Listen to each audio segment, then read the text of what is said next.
Some 75 years ago, a man invented the telephone. His name was Alexander Graham Bell. Everybody knows that.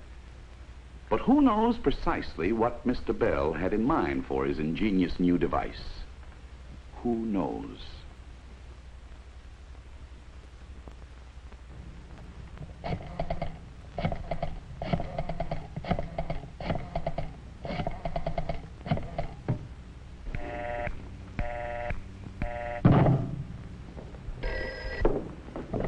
Homicide.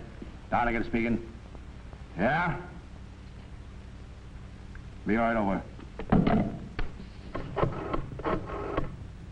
At the tone, the time will be 5 exactly.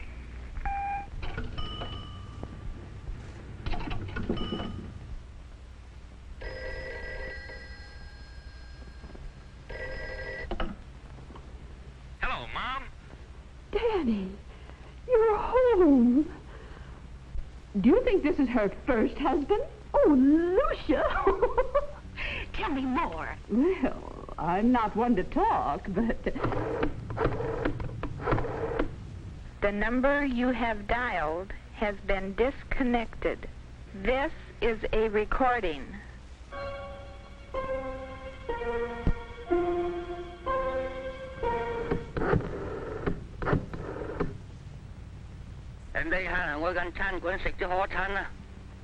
Besides, there's more in life than boys. Oh, I must read you a note I got from Herbie. It'll only take a few minutes. Yes, Daddy. I'll call you later.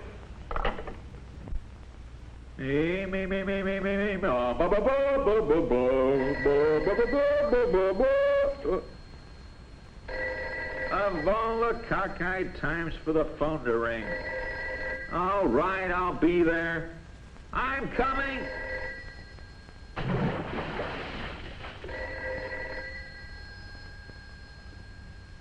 The telephone. Few products of man's ingenuity have been so widely used and misused. Today, everybody knows everything about the telephone. But who knows what Mr. Bell had in mind? Also, what he did not have in mind. Here, for example, is Agatha Fewsmith. She's calling a Mrs. Evans about the local church bazaar. But if you were Mrs. Evans, you'd never know it. For some reason, Agatha can't get to the point.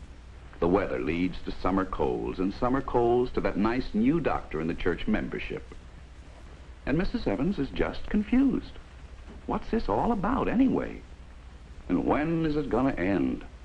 Now, by this time, Mrs. Evans feels trapped, and perhaps even a little bitter about the telephone. Oh, that woman. Well, I never. Mr. Bell did not have this in mind. But what he did have in mind is so easily accomplished. All it takes is a little organizing. That makes it easier on you, and it makes for a quicker, more pleasant way of getting things done. Precisely what Mr. Bell had in mind. That's even more important in the big, busy world of business. Yet, in his wildest imagination, Mr. Bell would never have conceived anything like the use salesman Sam Black is making of the telephone. That's just one important feature, Mr. Reynolds. Now, let's talk about the powertrain. That's right, powertrain. That's the engine, the transmission, the rear axle.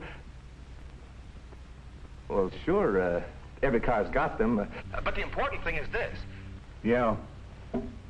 Sounds real interested, doesn't he? Mr. Bell definitely did not have this in mind. It's unstrategic for two reasons. First of all, you can't really sell a complicated piece of equipment over the telephone. Whatever your product, your prospect has to see its features and see them demonstrated to appreciate them. More important, your prospect has to understand your product's benefits to him before he'll buy. And it's simply too easy to say no over the telephone. In fact, it doesn't take any effort at all. But where does the telephone fit in here? Well, what Mr. Bell had in mind for the telephone was not keeping people apart, but getting them together. Using the telephones to establish an opportunity to do a good selling job. or to bring your prospect into the right selling atmosphere. But here's another example of something Mr. Bell would frown on. This energetic young man is Pete Wilson. And believe it or not, he's fairly intelligent, too. He's an air conditioner salesman, and he shrewdly figured out a sales plan. There must be a tremendous concentrated market for air conditioners. All he has to do is cover that market like a blanket. Mr. Bell would approve the determination, but he did not have such a pedestrian approach in mind. Pete has completely overlooked the whole point of Mr. Bell's invention. With time-saving telephone calls, our young salesman can quickly determine his air conditioner market. Who is a potential prospect and who is not. And Pete's ready to concentrate his selling time and energy on real prospects. That's when the telephone can really be an extra sales tool to help any salesman create selling opportunities. For instance, with his telephone and an owner list, a service file, or a registration list, depending on his field, a good salesman can literally ring hundreds of prospect bells right from his own office. And, of course, using the telephone strategically like this is just what Mr. Bell had in mind. Yet, even when the telephone is used strategically, unfortunate things happen that Mr. Bell did not have in mind. For example... Hello. Mr. Carson, this is Wally Smith, Dependable Life Insurance Company. With that new home of yours, I'm sure you'll want dependable insurance protection. Not with you, brother. Another brush off for Wally. And it's really not the telephone's fault. Sure, anyone can see that Wally's actually a nice, friendly guy. But he doesn't sound that way over the telephone. Like a lot of other people, Wally doesn't project his true personality over the telephone. And again, the answer is so simple. Before you make your call, try imagining how you might sound over the telephone. I'm sure you'll want dependable insurance protection. And then how you want to sound. Yes, Mrs. Carson. I'll be glad to drop by and explain it to you. So, whoever you are, before you make that next call, think a moment. Remember how Agatha ambles on, and make sure you organize your call, even writing down the things you want to talk about before you make the call. Remember, too, that you can't sell a complicated idea or product over the phone. So use the telephone strategically to arrange your selling opportunities. And remember how valuable the telephone can be as a time and work saver when it's also used strategically to create new selling opportunities quickly and easily.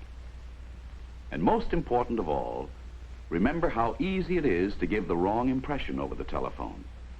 So imagine how you might sound to yourself.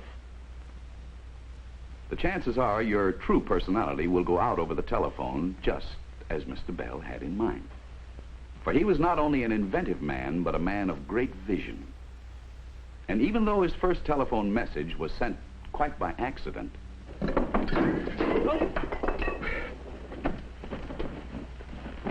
Mr. Watson, come here, I want you. Mr. Bell, I heard you. I heard every word you said distinctly. You said, Mr. Watson, come here, I want you. Why, so I did.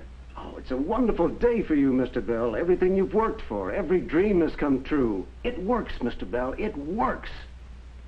Yes, I dare say you're right, Watson. Our experiments have opened up a new age of communications. There'll be a day when people will think nothing of conversing through instruments such as we have developed. You mean as an everyday occurrence? Well, that's what I had in mind. The day will come when people will think no more of speaking to someone miles away than as if they were in the same room. Think of its possibilities. Yes, Watson. I can foresee the day when homes will be linked to other homes. Homes to factories, factories to stores. Cities will be joined to other cities, and nations to other nations. But tell me how, Mr. Bell. How can you foretell all these wonders?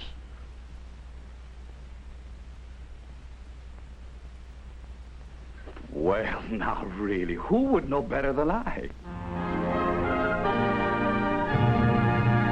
Any resemblance between Alexander Graham Bell and Don Ameche was strictly intentional.